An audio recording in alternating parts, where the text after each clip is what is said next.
Hi friends, మీ journalist Kiran. నేను చిత్తూరు జిల్లాలో అత్యంత ప్రమాదకరమైన అత్యంత డేంజరస్ రోడ్డుగా రెండు ఘాట్ రోడ్లు ఉన్నాయి. అది ముఖ్యంగా ఒకటి బాక్రాపేట ఘాటు, మరొకటి మొగిల్ ఘాటు. ఈ మొగిల్ ఘాట్ అనేది తిరుపతి నుంచి బెంగళూరుకి వెళ్లే జాతీయ రహదారి అన్నమాట. ఇక్కడ ఈ ఘాటు విభాగానికి 1800 అడుగుల ఎత్తులో ఈ ఘాట్ రోడ్డు ఉంటుంది. మొత్తం ఈ ఘాట్ రోడ్డుకి సంబంధించి ఇట బెంగళూరు, మన తిరుపతి నుంచి అదేవిధంగా బెంగళూరుకి వెళ్ళే పూర్తి స్థాయిలో వాహనాలన్నీ కూడా ఈ ఘాట్ రోడ్డు ఎక్కాలంటే పూర్తి స్థాయిలో, ఎందుకంటే ఎక్కువ ఘాట్ ఉంటున్న నేపథ్యంలోనే ప్రతి ఒక్కటి కూడా అత్యంత స్లోగా పైకి వెళ్ళేటప్పుడు మాత్రం ఈ వాహనాలన్నీ వెళ్తూ ఉంటాయి. ఎందుకంటే ఎక్కువ ఎత్తులో ఉంటది కాబట్టి ఇక్కడ తరచు కూడా ఉంది దొంగతనాలు కూడా చోటు చేసుకుంటారని చెప్పేసి కూడా చెప్పుకోవచ్చు. ఎందుకంటే హెవీ వెహికల్స్, గూడ్స్ వెహికల్ అంతా కూడా ఈ రహదారి వెంబడే వీటి నుంచి బెంగళూరుకి వెళ్ళేటప్పుడు ఉంటాయి. మరోపక్క ఏదైతే మన చూసిన దృశ్యాలు కూడా చూడొచ్చు. ఇవన్నీ ఇప్పుడు మనం చూసిన దృశ్యాలు బెంగళూరు నుంచి తిరుపతికి వెళ్ళే, అంటే ఈ రహదారిలో పూర్తిగా ఎందుకంటే స్లోప్ ఎక్కువ ఉన్న నేపథ్యంలో ఒక్కసారిగా ఇక్కడి నుంచి వచ్చే వాహనాలన్నీ కూడా అత్యంత వేగంగానే వస్తాయనేసి చెప్పుకోవచ్చు. ఈ నేపథ్యంలోనే ఇక్కడ ఎక్కువ కూడా యాక్సిడెంట్లు కూడా జరుగుతాయి. మరోపక్క ఏదైతే రోడ్డు సంబంధించి ఆర్ఎన్బి వాళ్ళు కావచ్చు, ఇక్కడ బోర్డులు కూడా ఏర్పాటు చేసిన విషయం మనం చూడొచ్చు.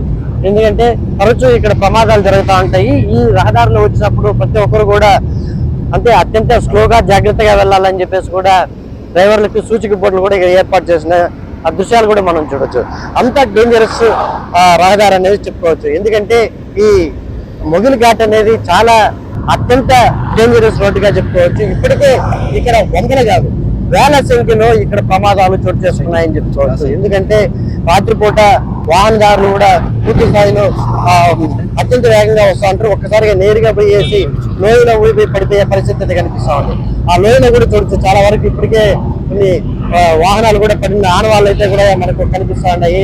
అయితే ఏదేమైనప్పటికీ ఇది మరోపక్క ఎలిఫెంట్ జోన్ గా కూడా ఈ ప్రాంతాన్ని చెప్పుకోవచ్చు. గతంలో ఏదైతే 3 ఏనుగులు చనిపోయిన ప్రాంతం కూడా ఇదే. ఎందుకంటే ఈ పక్క అటవీ ప్రాంతం నుంచి మరోపక్క ఈ పక్క అటవీ ప్రాంతానికి ఈ ఏనుగులు కూడా తరచూ వెళ్తా ఉంటాయి. ఈ నేపథ్యంలోనే ఇక్కడి నుంచి వచ్చే వాహనాలు అంటే మనం చెప్పుకున్నట్టు బెంగళూరు నుంచి తిరుపతికి వెళ్ళేటప్పుడు అత్యంత వేగంగా వస్తూ ఉంటాయి వాహనాలు. మనం చూడొచ్చు ఈ టిప్పర్ ఎంత అతి వేగంగా వస్తుందో కూడా చూడొచ్చు. ఇదంతా ఘాట్ రోడ్. ఈ ఘాట్ రోడ్ లో ఎంత స్పీడ్ వెళ్తున్నా ఇలాంటి వాహనాలు ఎక్కువగా ప్రమాదానికి గురి అవుతూ ఉంటాయి. ఎందుకంటే మనం చెప్పుకున్నట్టు బెంగళూరు నుంచి తిరుపతి, నాయుడుపేటకి వెళ్ళేటప్పుడు ఎక్కువగా జాతీయ రహదారి కాబట్టి హెవీ గూడ్స్ వెహికల్స్ మాత్రమే ఇక్కడ ఎక్కువ వెళ్తూ ఉంటాయి. ఈ నేపథ్యంలోనే ఇవన్నీ కూడా అంటే డ్రైవర్లు పూర్తిగా నిద్రమత్తులో ఉండడం, నిద్రలోకి జారుకోవడం, అప్పుడు ఇలాంటి ప్రమాదాలు చోటు చేసుకుంటూ ఉంటాయి. అంతేకాకుండా ఇక్కడ ఈ ఘాట్ రోడ్డుకి సంబంధించి మలుపులు కూడా ఎక్కువ ఉన్నాయి. ఇది చూడొచ్చు, ఈ ట్రిప్పర్లు కూడా ఎంత స్పీడ్ గా వెళ్తాయి. 2 వీలర్స్ లో వెళ్తున్న వాహనాలు కూడా కావచ్చు ఎంత స్పీడ్ గా వెళ్తున్నాయంటే ఈ స్పీడే ఈ ప్రమాదాలకి కారణం కూడా చెప్పుకోవచ్చు. ఏదేమైనప్పటికీ చిత్తూరు జిల్లాలోని నేను చెప్పినట్టు 2 ఘాట్ రోడ్లు ప్రమాదకరమైన ఘాట్ రోడ్లు. అది ఒకటి బాక్రాపేట ఘాటు, ఒకటి మనము ప్రస్తుతం ఉన్న ఈ మొగిల్ ఘాట్ రోడ్డు ఇదే అని చెప్పుకోవచ్చు. ఇక్కడ వేల సంఖ్యలో ఇప్పటికే ప్రమాదాలు జరిగినాయి. అది టిప్పర్లు కావచ్చు, ట్రక్కులు కావచ్చు, అదేవిధంగా బస్సులు కావచ్చు. ఎంతో మంది ప్రాణాలు కోల్పోయిన రహదారి కూడా ఇది అత్యంత డేంజరస్ రహదారి కూడా అని చెప్పుకోవచ్చు. కాబట్టి ప్రతి ఒక్కరు మన వీక్షకులందరికీ ఒకటే చెప్పడం, ఏదైతే బెంగళూరు అదేవిధంగా తిరుపతి, నాయుడుపేట వెళ్ళేటప్పుడు ప్రతి ఒక్క డ్రైవర్ కూడా ఇక్కడికి వచ్చేటప్పుడు కొంచెం జాగ్రత్తగా చూసి వెళ్లాల్సిందిగా కోరుకుంటున్నాం.